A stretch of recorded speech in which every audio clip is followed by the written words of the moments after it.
Right, welcome back to Morning Live, and you want to dwell on matters education. And as I told you before I took a break, it was actually about the issues surrounding kids in school and the cases of defilement, and many teachers have been casualties. And in studio I'm joined by Mr. Joseph Wasihongo, who is actually an education activist from Elimu Yetu Coalition, and he'll be telling us about what has been happening on the ground, because as it is, not so many media outlets report these things, but they are on the ground and they have the real things at actually their hands. Now, karibu sana Bwana Joseph, and good morning. Education sector seems to be having so much right now, and from all the things that education, it's just messed up. Already now, when you want to touch on the corners of morals, the teachers are involved, casualties are many, and it's also very unfortunate. So what is happening in the sector now? The moral angle. Yeah.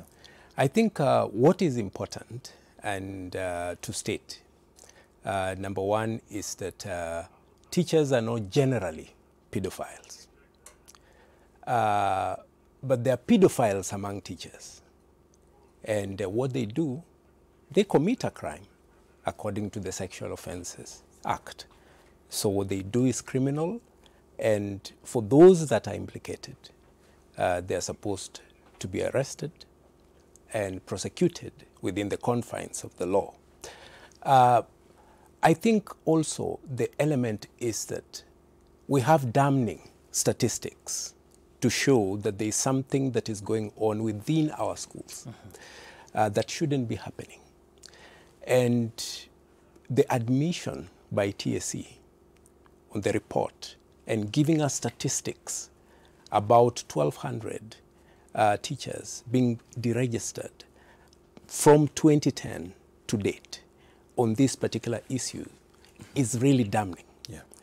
And for us as a society, we need to check ourselves and ask ourselves what is going on. I think TSE has gone ahead to admit that these cases are many. Yeah. It's only that there is a lot of cover-up. And that is the situation on the ground. The situations are many. The cover-up is there. There is need for these cases to come out. And for these cases to come out and relevant action to be taken, we need concerted effort. Okay.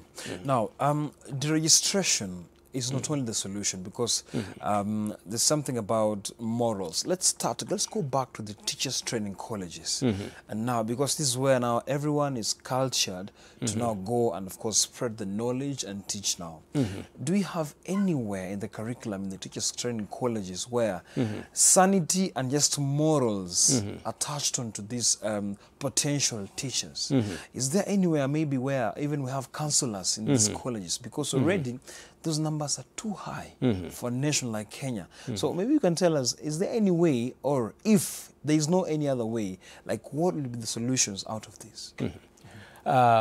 What I can say is that if you train for any particular profession, you are trained on the legal aspects of your profession. Sure. The ethics part, the actually. ethics part of it. On, yeah. You are trained on these things.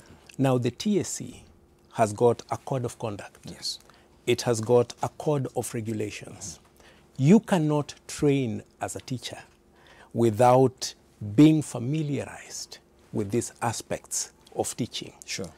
And those, the code of ethics and the code of regulations is very, very, very clear in terms of engagement with students. Relationships with learners is prohibited. Teachers are discouraged to engage in immoral activities. And indeed, this is a reason that will cause a teacher to be deregistered. When a teacher is being trained, the code will be made familiar to them. So what we are saying is, pedophiles, in this particular case, they go directly against the code that is required of them. Sure. So what comes out clearly is a situation. If we had a code of conduct, we have a code of conduct. We have a code of regulations from the TSE. And it is very, very clear. If the code says do not engage in intimate relationships with learners. What else do you require to be told as a professional? It is very, very, very clear. Okay. So what I'm saying is we are having people within the profession. And like I indicated when I started speaking out, not all of them, some of them who are violating the code. Okay. And I believe that if they conformed to the code, we would have few of these cases. Okay. I am emphasizing because you talked about the teacher training college. Sure, sure. And that's why I'm emphasizing that particular angle. All right. Yes. Yeah, the code of conduct, code of ethics, I understand sometimes it differs with the maybe different learning institutions. Excuse me. But when you talk about the background itself, let's first maybe touch on the figures, because now we're having 1,077 teachers have been struck off the register in the last 8 years over immoral behavior of students. Now, Kakamega topped the cases with 88, Kisii Secondary 61, Homa Bay 60, Kitui, Bungoma, and Siaya counties have 53, 47, and 46 respectively. That's very high as far as now this immorality and, of course, getting intimate with students is concerned. But do we need to criminalize these acts? Because already the registration, that means you're still okay and you can still do it. You can still be actually employed by the board somewhere, and you can still do it. Now, criminalizing these acts, Bwana Joseph. The acts are already criminal. Okay. Under the Sexual Offences Act of 2006, they are criminal. And the acts, at least as they have manifested themselves, that's clear defilement. And there is punishment for that. And the punishment will range, depending with the age, from life imprisonment until an imprisonment of not less than 15 years. Okay. So it being a crime is already a crime. But you have talked about a very critical element in the sense that if these teachers are deregistered, they can still go ahead and get into another private institution and probably be able to continue with that aspect of behavior. I think one of the critical things that is happening within the sector, and more specifically that is being spearheaded by the TSC, is to try to get every teacher registered. And with the TSC, any person who professes to be a teacher to actually be registered with the TSC. This action, in my view, is very critical in terms of being able to track and being able to address matters related to defilement in schools. Okay. Now, the numbers continue here. I'll continue reading something here. And the reports also indicated that TSC had upheld the removal of 279 from the teachers' register despite the attempt for their cases to be reviewed. That's a shame. Already you are a suspect, maybe there's enough tangible evidence, but you still want your case to be reviewed. I understand you spend so much resources, time at teachers' college, but it's such a shame that maybe when there's enough evidence already and you want your case to be reviewed. Now, when you touch about private schools also, they're victims of employing these good, talented teachers, but morally very unstable. Yes. Now, the private sector, the TSC has actually washed its hands. The private sector still coming to them, giving them jobs, and now it's trouble. They also go back and do the same to private students, people for that case. Yes. There are 2 points I'll say in that particular regard, especially in terms of the teachers seeking for their cases to be reviewed, the teachers in question. First of all, I think it's critically important to say that if somebody is accused or is alleged to have been involved in a criminal activity, like the one we are talking about, it's important for them to have a hearing. The good thing is that within TSC itself, there is that provision. They have disciplinary committees and every other thing. So when you find that they're coming in and they're saying, like, let my case be reviewed, probably from the evidence that has been adduced or the one that is available, they still think that we have a shot. But it is embarrassing and it is immoral. In fact, it is impunity. If you really know you committed this crime, there is evidence that has been proved that you committed this crime, and you're still asking for your case to be reviewed. Because teaching is a noble profession. And when somebody gives you their child for you to serve as a teacher, they're doing that in trust. And when they do that in trust, and you violate the rights of this particular child, what you're doing is that you are killing not only the future of the child, but also the future of the nation. So these are the implications. In terms of the private schools, the endeavor that I've talked about, the move to have every teacher registered by the TSC is actually touches also on private schools, so that every person that says that they are teachers, they have to have an affiliation with TSC. And I look forward to that time when a private school will not be able to employ somebody except when they have, those people have been identified by the TSC, they have got a TSC number, so that we have got a profession that has got an oversight body. Because TSC is it's a constitutional body. And it's mandated to handle every aspect of the teacher, from employment, from promotion, matters of payment, and also issues regarding discipline. So they are supposed to handle all those aspects with regards to the teacher. I look forward whereby every person standing up in a Kenyan classroom and professing to be a teacher to have an affiliation with TSC. Wow. Now, you know, when sometimes we have school unrest, strike and everything in our schools, we always have the cases of maybe if the food is bad, the living conditions. We have cases of maybe we don't know that teacher X, teacher Y, the principal is on our necks, the headmaster, headmistress always on our necks. And we fail to understand what really goes in the schools. Some schools also have accommodated teachers. We have teachers' quarters, but there's so much happening. I was privileged to go to one of these schools, and trust me, the quarters, that is, the teachers' quarters, sometimes it's messed up, very messed up big time. We have teachers also living in poor conditions. We have teachers also sharing rooms. Sometimes unfortunate, employed by the board, paid maybe this 5,000 per month, 10,000 per month, and sometimes it's demoralizing. Now, their welfare. When you see students going on strike and the teachers' welfare, sometimes also they say teachers are inciting these people. When you talk about the welfare, do you think like these teachers also should be, now on the other side, their side now, pro-teachers, do you think that they should be catered for in so many ways? And it boils down now to these cases of defilement and everything. First of all, as Kenya, we're part of the global community. And right now, the global community is galvanized towards aspiring towards the goal of ensuring we have equitable, inclusive, and quality education for every child, basically, for every child. And one of the ways in which we are going to attain that, one critical ways, there are three that have been cited to get to the goals that we have in terms of education.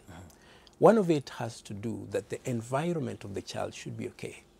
When the child gets into a class, the child should be in a very good environment. Secondly... Perfect. Just hold it right there. Just hold it right there. Just taking a short break, Bwana Joseph, but when you come back, we'll continue this conversation. Of course, Amunga from NAT will also be joining us to tell us about now all these things. But it's a good conversation. I know the welfare, everything, but let's now shift focus to other things, but we take a short break. When you come back now, Amunga will be in studio with Joseph. Now, this will be now taken through the morality, everything that needs to be understood about the teacher. Why are they defiling students? Why are they falling in love? Some marrying even their students. All that after a short break.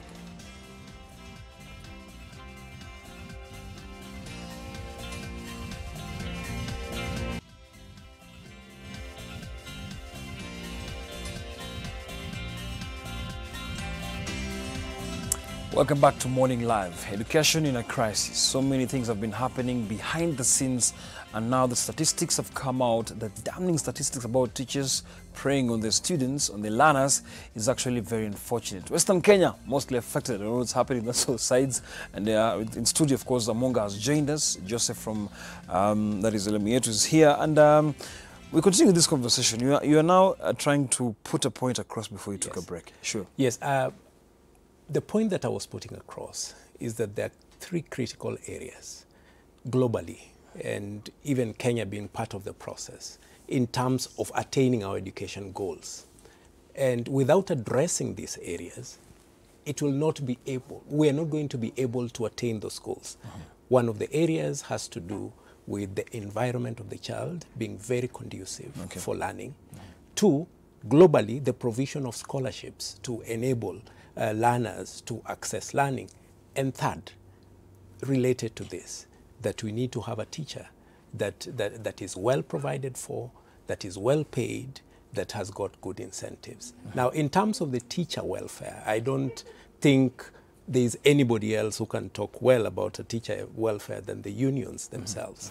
But it's the critical element, and the teacher is important.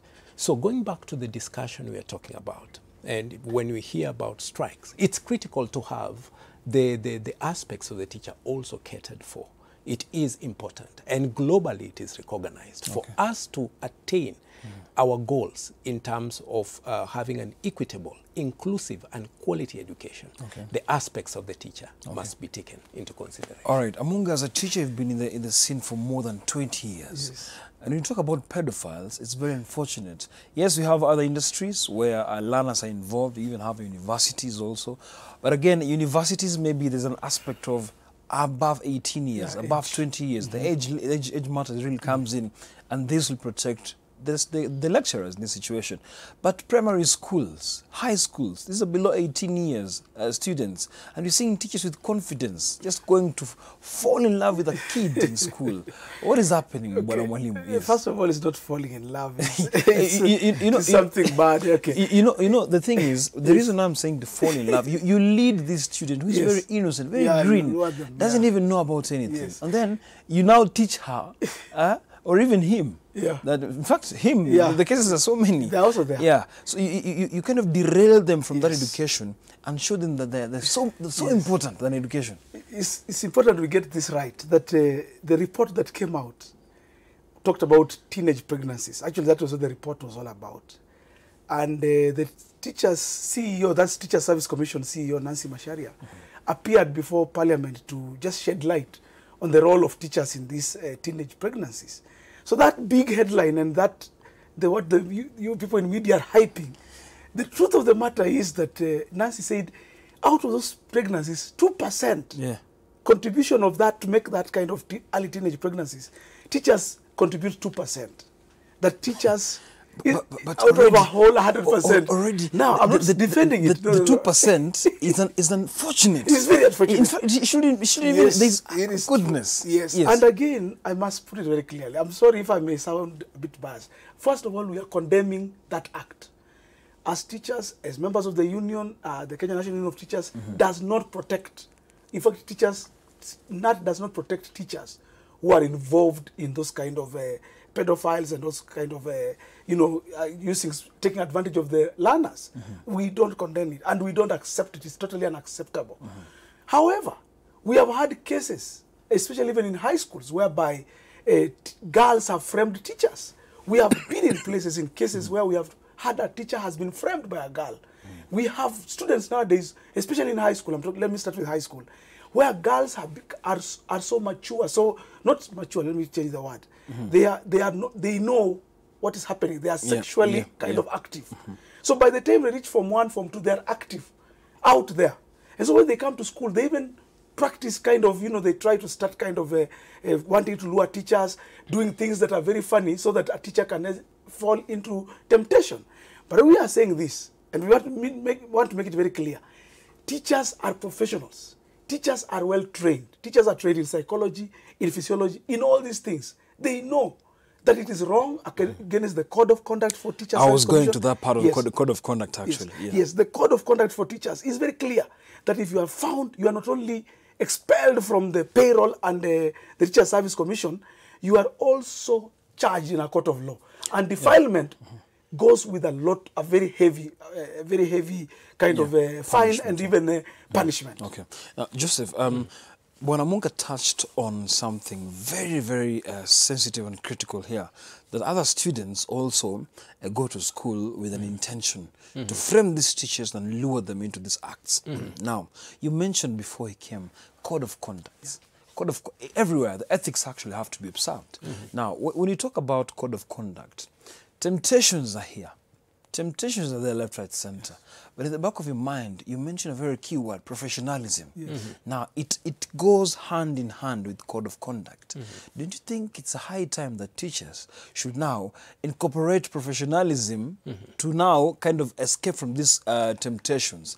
Already, as a learner getting you off your feet is unfortunate. It means you're mentally weak. It's true. Just before my friend Joseph says something, let me say this.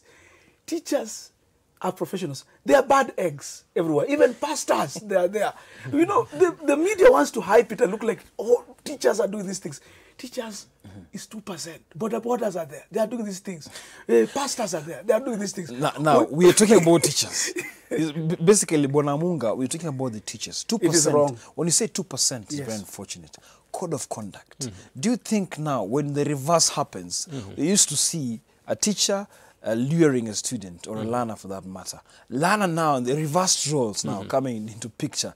Code of conduct, professionalism. When a kid sweeps you off your feet, it's unfortunate. As a man, maybe even someone married, very unfortunate, where now a kid tempts you to go into... What is happening? In the event of reversed roles, I think, like I explained a little bit earlier, we are talking about a child that has been placed in the hands of a teacher from the context of public trust. Now, the teacher, as we have been told, is somebody who has been trained. Now, if you are trained and you are targeted to work within a school environment, all aspects of the school environment have been considered. So when the code says you should not get involved in these relationships, that has been taken into consideration. Okay. A child is a child.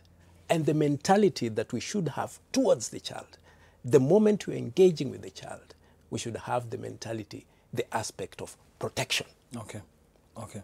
The child should be protected at all times. So in a case of a reversed role, a teacher should be bearing behind their mind, I have a position I have been given from the context of public trust.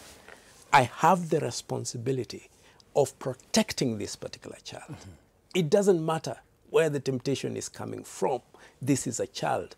In most cases, we're talking about defilement. We're talking about minors. Okay. So the code of conduct says, don't do it.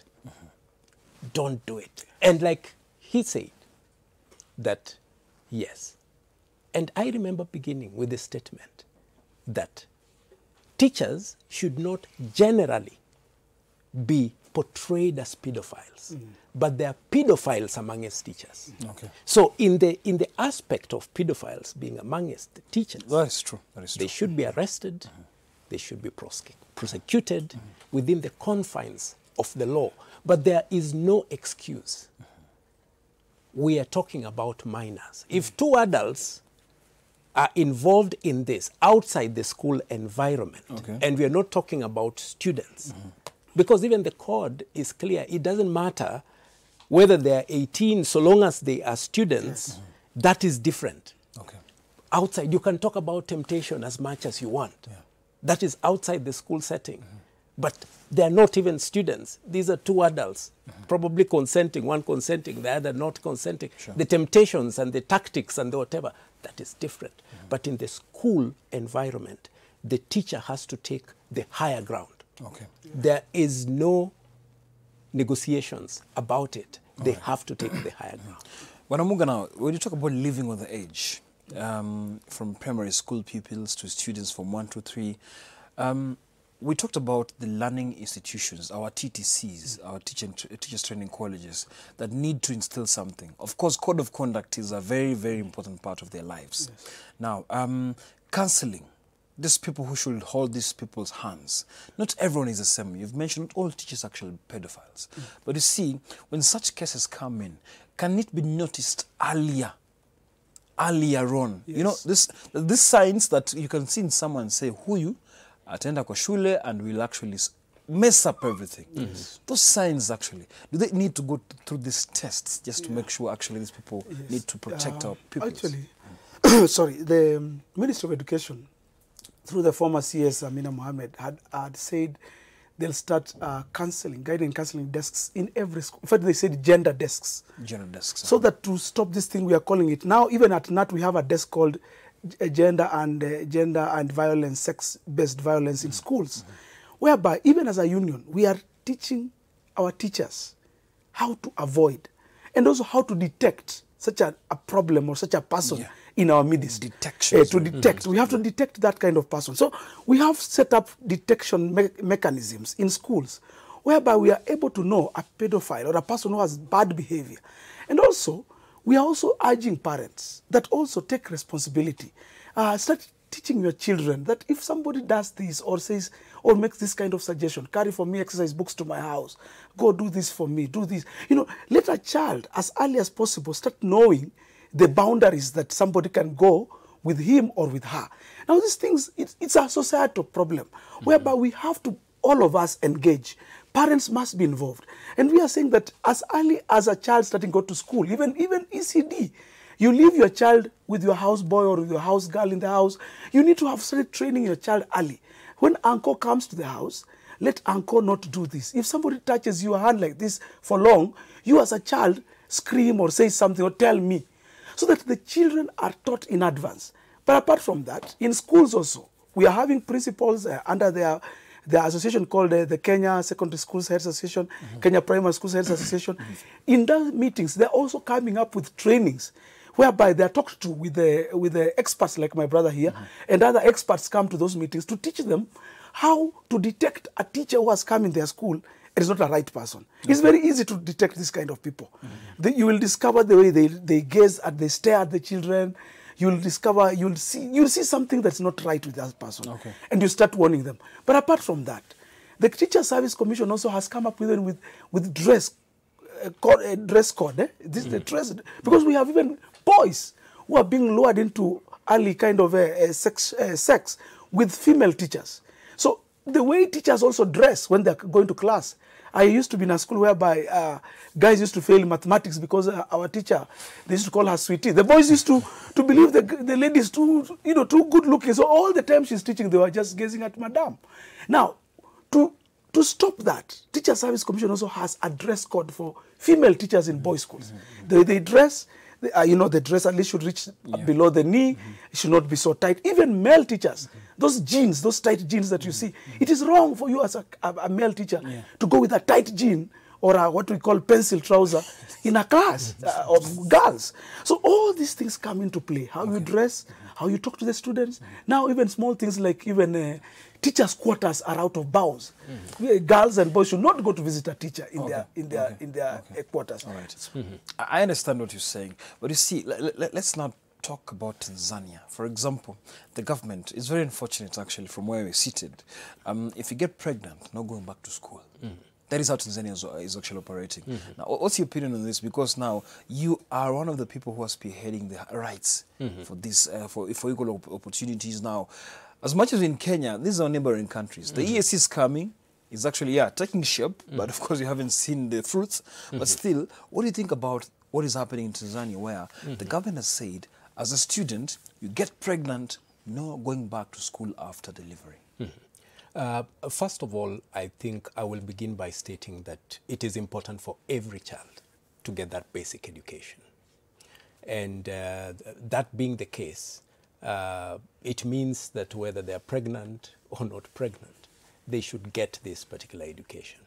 Having said that, what is happening in Tanzania Some would regard it as something that is contributing towards prevention, but it is unfortunate. Sure. I think on this particular matter, I would go with the policy that is that we have here in Kenya. But having said that, it is critical for us to invest in preventive mechanisms so that we don't get to a situation where the girls are pregnant.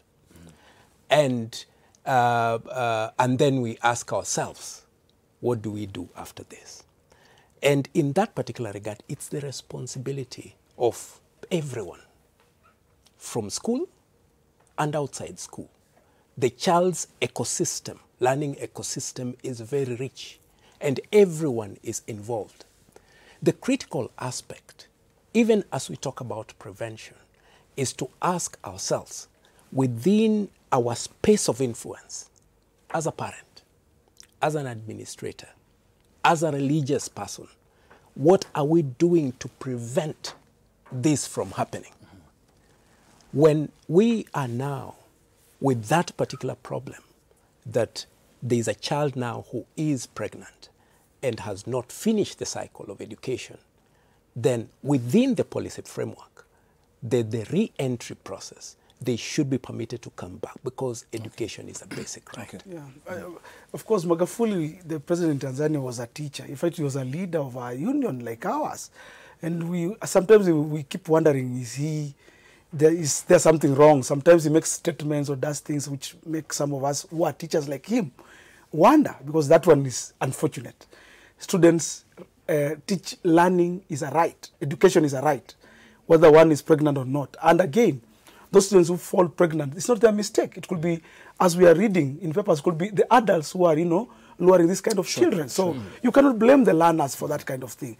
Having said that, I want to also say that what is happening in our schools is very unfortunate. If it is true that those stories that we are reading about, teachers are preying on their students. But we need also to realize that sometimes these things are exaggerated. Sometimes they are blown out of proportions. The truth of the matter is that at the end of the day, a teacher is a professional. And we have been urging our teachers, avoid situations in the school where you may find yourself in a compromising situation or where you may be accused falsely. Personally, I taught for many years. Actually, I taught in a girls' school for 12 years. Okay. And one thing, and I was a very young male teacher in a girls' school. And one thing I learned very early was I decided to avoid situations in a school whereby I can be found with the children or the students alone. Because sometimes a teacher is mistaken. Many teachers have been accused falsely. And this one is a fact and it's a right. I want to assure you, I used to see in drama festivals, for example, a teacher will train drama in school until very late in the evening. A drama maybe you start at 7 and you go on up to midnight. You're still training the girls or the boys, and you're a female teacher, and it's late in the night. And the children also start growing into kind of affection towards their teacher who trains them drama or music or choir for that matter, or football. So your players, as the coach, they will like you. They are attracted to their coach. Now, you may not know it. In fact, the girls on their own in the dorm, they say, I like Mr. So-and-so. Mr. So-and-so, do you see he has muscles, he's a good coach. Now, this kind of talk can degenerate. And later on, when it gets into the wrong ears, the teacher may not have done it. But the story starts spreading. That Mwalimu so-and-so who trains soccer or hockey is my friend. In fact, he's my boyfriend. Out of that. The solutions are these. Teachers, teach and go home. Me, I keep telling teachers, teach, come to school early, teach your subject, go home. Vitu kama CU, wachia pastor. Vitu kama coach, wachia Ghost Mulena, watu wengine wakuja coast work. Let the school employ coaches to come and teach. Mwalimu wewe kazi yako ni kufundisha na enda nyumbani. Wachia hata hii vitu ya pastor, wacha popa atoke roho, akuja aombe watoto. Interesting. Now, already, some sort of responsibility has to be achieved here. The way Bwana Munga is suggesting is just do your part and go. Now, it's so hard. Trust me, you understand the schedule. Sometimes in a week, you're the teacher on duty. You know what I mean? Yes. You'll actually traverse the whole school. Dormitories, those toilets, come back to the dining halls, classrooms. Prep time, you have to make sure these guys are all asleep. Yes. morning preps, you have to go back and check on them that they're all in class. Yes. Now, can you avoid such situations? Of course, you can't teach and go home. Now, this is where now we come in. What can you tell us about this? Responsibility also in schools. Are teachers given too much? Like a teacher needs to have at least maybe some sort of an activity. CU, football, drama, music, badminton, like health. There's so much happening. You have at one point to be involved with students. In terms of responsibility. Absolutely. I think it's good to look at a school as a community, and you're looking at a school as a community who has a responsibility to molding children. Sure. Part of the way of molding these children is beyond academics. So it has to do with extracurricular. Right now we're talking about the competency-based curriculum whose part of focus is about talent development. Okay. So inevitably, the teacher will do something extra to be part of the CBC and to make a contribution to the CBC. Having said that, this also being an ecosystem and as a community, there are responsibilities for each and every other person. Sure. Responsibilities will be in line with the resources within schools. If you have few resources, what happens? You take on larger responsibilities. And when we talk about aspects of responsibility, then it boils down in terms of receiving quality education. Then we are talking about, in this particular case, the additional teachers in school, because we are having... You already have a problem. We have a problem in that particular regard. And if we don't have the correct number, if we have a school who have got a teacher establishment of 5 or 3 against the classes, you can imagine the responsibility that falls upon these teachers to be able to deliver the curriculum and the normal curriculum, and also to be able to be engaged in something extra. So it talks about investment. It talks about recruitment of teachers. It talks about having people committed towards a dream.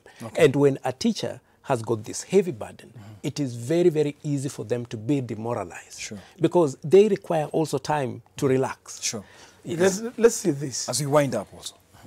Teachers, we are overworked. Teachers, we should not be given extra responsibilities that we are not paid for. The truth of the matter is that those days, long time ago, teaching was a calling. Today, teaching is a profession. It's like being a doctor. When you want to consult with a doctor, you pay for it.